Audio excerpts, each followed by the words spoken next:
In a world that demands so much from us, it's often hard to find the time to take care of our mental and physical health. In today's episode of Design Ahead, we'll be taking a look at how we can understand ourselves better and improve our well-being to maximize creativity.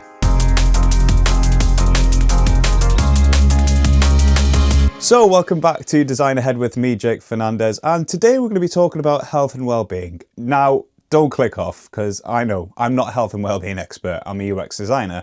There's a huge difference.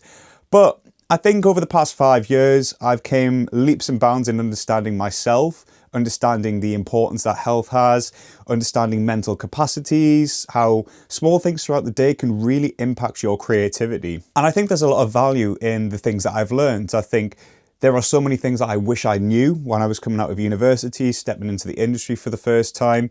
And I really hope that some people will be able to take some things that come out of this podcast today and be able to implement them in their own lives if they aren't already. So I kind of want to split this one up into two parts. The first is more about mental capacities and keeping your mind healthy.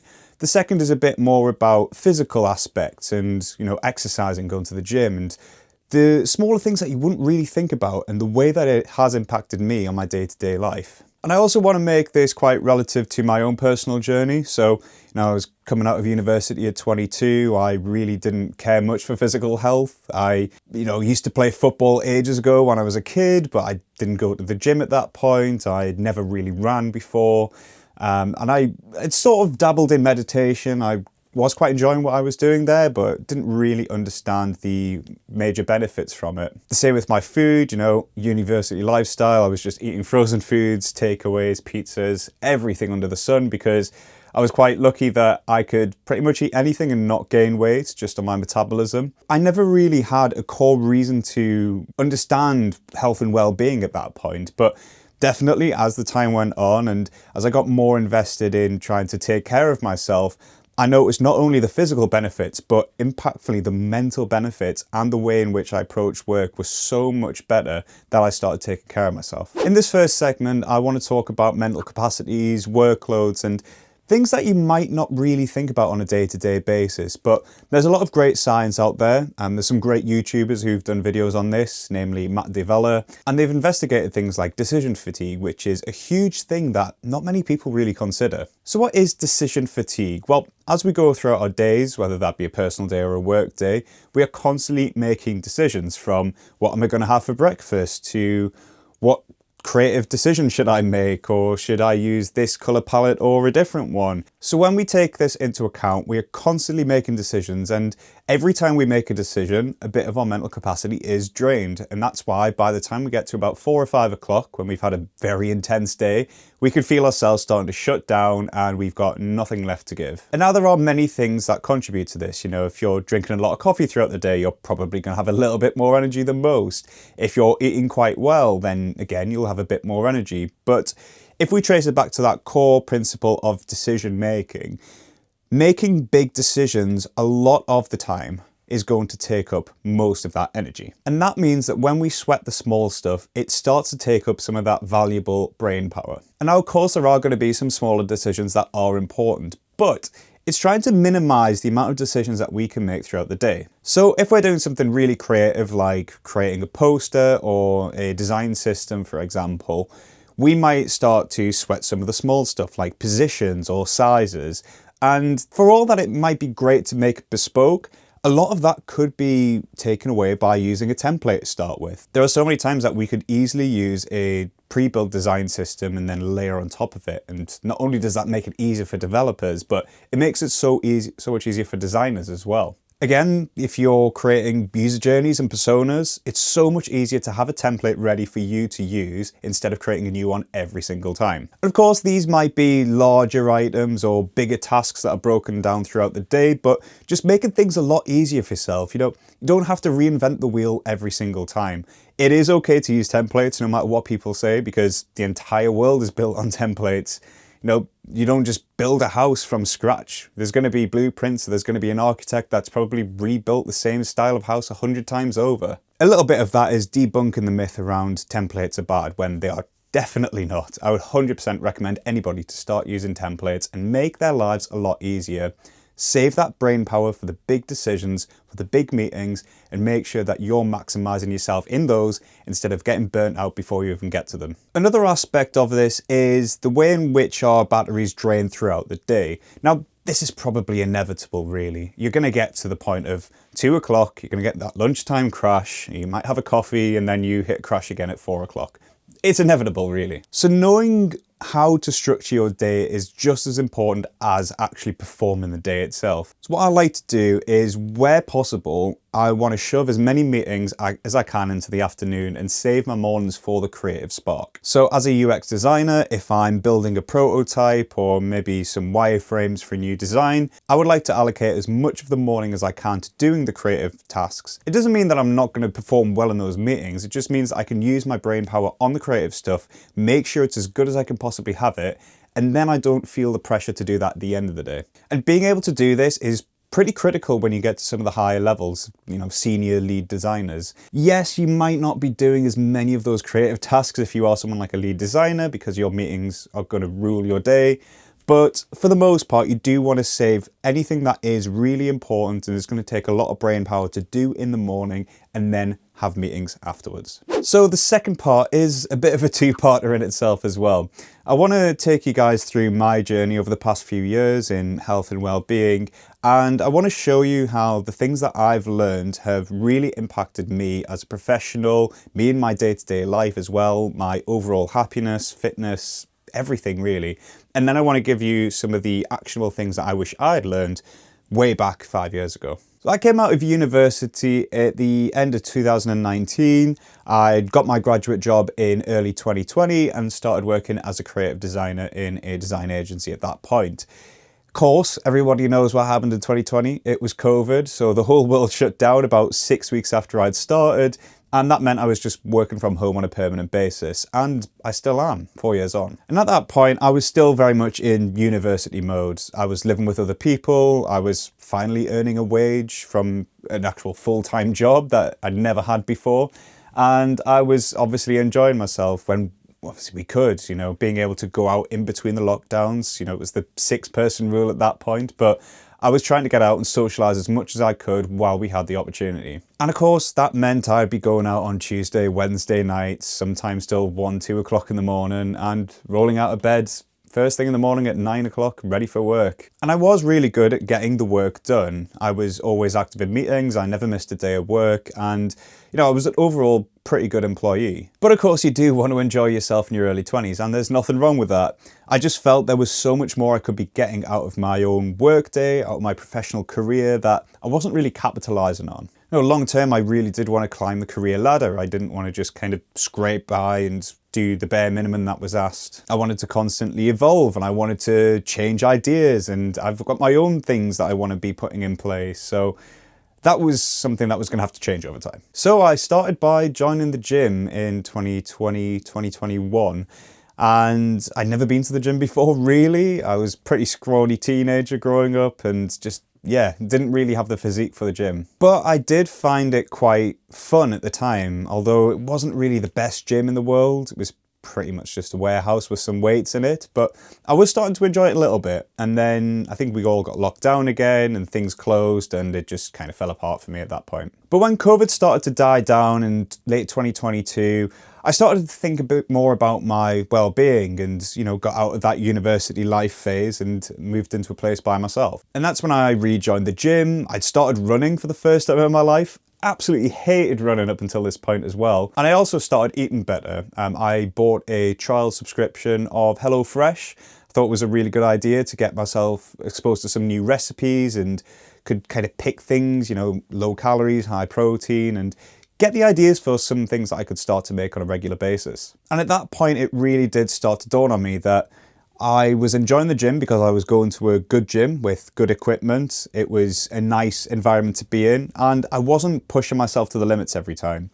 I was taking small steps. I was getting myself into the game. I was understanding the different exercises I was doing. I was understanding the value of them, and started to really enjoy it because I wasn't just going there to lift the hardest weights I could and feel dead at the end of it. And I think that's where the first lesson comes in, which I'll kind of recap at the end, is being able to get into something, don't force yourself into it, find what you can enjoy in it, and then it starts to fall into place naturally. For example, with running, I was doing 1K to start with, and then I do 2K and then 2.5K on the treadmill, and then built myself up to a 5K that way. It was something that I was doing before a weightlifting session, and then it just transitioned into something that I do as a session in itself. Also, when I was having HelloFresh, I was making myself fresh new food every day, and it was fantastic for me because I was not really doing that before. I was having takeaways. I lived on a street that was full of takeaways, so it was very easy for me to go and get something like a pizza, or I could just go to Tesco 2 minutes away and get something to put in the oven.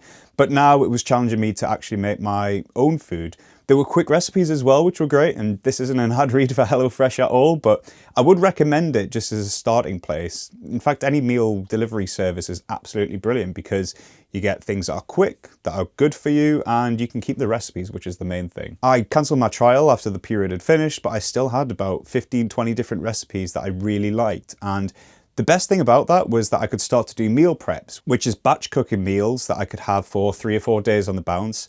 I'm not somebody who is crazy about food. For me, I can get myself into the mindset that food is fuel. So I'm happy to have the same lunch and dinner 5 days in a row and then maybe treat myself at the weekend if I've done well. And all of these things started to combine and really make me feel better about myself. I felt stronger, I felt more active, I felt healthier.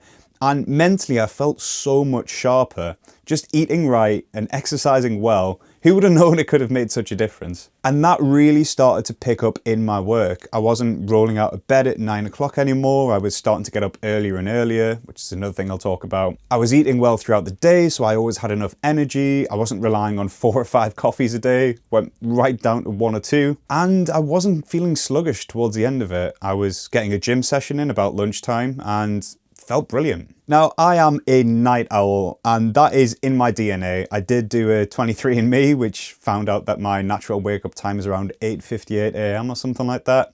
My dad is the same. He'll wake up through the night and do work. His sleep schedule isn't really set to a set time.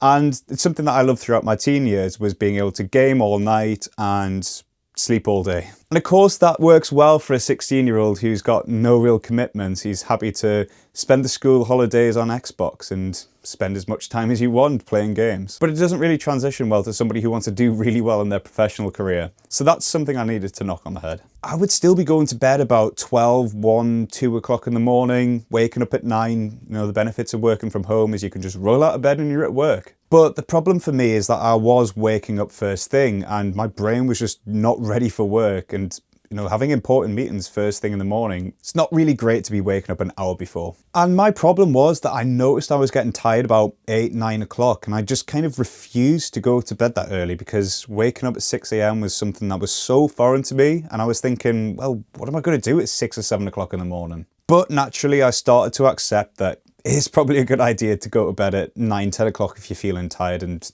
knackered throughout the day. So I started to wake up a little bit later. It wasn't 10 to 9 anymore, it was 8 o'clock and eventually 7:30, then 7, and now I'm up at 6 every day, and I never would have thought I'd be doing that. As somebody who is always waking up late, staying up late, I never thought I'd transition to be a morning person. If you asked me 5 years ago, I would have laughed in your face. It's allowed me to do the things I was doing after work at the start of the day, so I could get all of these things done, like setting up my own podcast like I'm doing now, or creating Instagram reels and TikToks, or even just my portfolio website. These are all things I really wanted to be doing, and I was allocating that time after work, but I've got quite an intense job. I'm in a lot of meetings, I'm making a lot of decisions, I'm still doing a lot of the creative work as well, and by the time 5 o'clock hits, the last thing I want to be doing is working on a portfolio or recording a new podcast. That was perfect for me, waking up at 6 o'clock in the morning, because I get 3 hours to do whatever I want and start the day off right.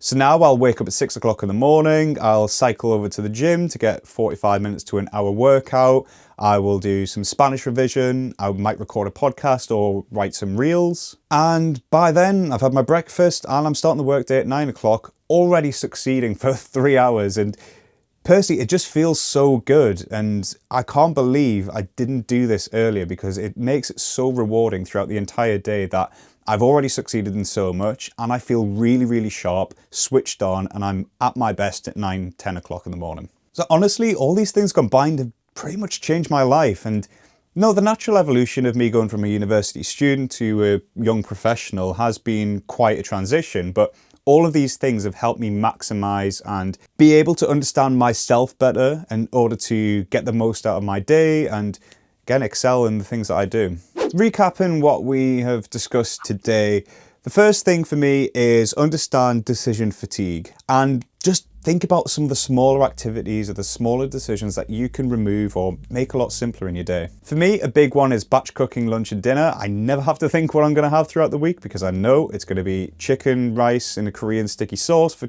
lunch, and it's going to be chili for tea. And that just works really well for me because, again, I don't have to think. I only spend 2 days actually making the food, and it just means that I get my lunch times to myself because I don't have to worry about cooking. And the other part is being able to structure your day so you get the most important work done first thing and then leave some of the other things like meetings to the end of the day. Of course, sometimes it's unavoidable and you are going to have meetings that you need to be a part of, but anything that you're scheduling or anything that does require your input, just try and put it to the end of the day and you'll feel so much better being able to get things like creative work done right at the start. The second thing is exercise, and I know so many people say it's so important to exercise, but it really is, and not only for your physical health, but just to make your mind sharper. If you're able to exercise first thing in the morning, it's such a massive benefit for you because you're going to be waking up, you're going to be going to the gym, you're going to be having your breakfast, and then you can start work, which does tie into my other point, which is to sleep better. If you're like me and you were just forcing yourself to stay awake till 12 or 1 a.m. and then rolling out of bed first thing and you're straight at work, then you're not going to have the energy. You're going to probably not even have the energy at the end of the day, unless you're totally different to me, I guess. Then if it works for you, it works for you. But personally for me, it just wasn't working. I was trying to push myself a bit too far when I just should have went to bed. And yeah, just being able to wake up in the morning, having 7-8 hours sleep, you feel so much more switched on, you're motivated for the day, and you're not rolling into meetings straight out of bed. And the last point is diet. Again, this kind of all ties together, but being able to understand what makes and constitutes a good diet is always going to be really helpful. It's going to help your mind, it's going to help you focus, it's going to help with your energy throughout the day so you don't have to rely on caffeine as much. And when you put everything together of eating well, sleeping well, and exercising, I promise you it's going to make your life so much better. There are some other aspects that I would like to delve into, like meditation, mindfulness, and I think they do deserve a podcast in itself because they are quite important topics. I would like to delve into them in quite some detail and talk a lot about how mindfulness has really helped me. But we'll leave that for another episode. And for now, thank you so much for watching and listening. I really hope that some of these points have resonated with people. You know, sometimes I feel like I might be just rambling about my life and my own stories, but I do think there's a lot of things in there that personally I would have loved to have known about when I was 22, 23, or stuck in a rut trying to figure out how can I make the most out of my professional career. And yeah, I just hope that people can take things away from this. As always, if you do have any ideas for podcasts, please drop a comment. If you've got any people you'd like to hear on this podcast as well, very open to doing some interviews and conversations. So again, message me any names, drop comments or suggestions, or pass this podcast on to people and see what they think. If you're watching on YouTube, drop a subscribe, hit the bell, give us a like. If you're listening on Spotify, Apple Podcasts, please do leave a rating and a follow.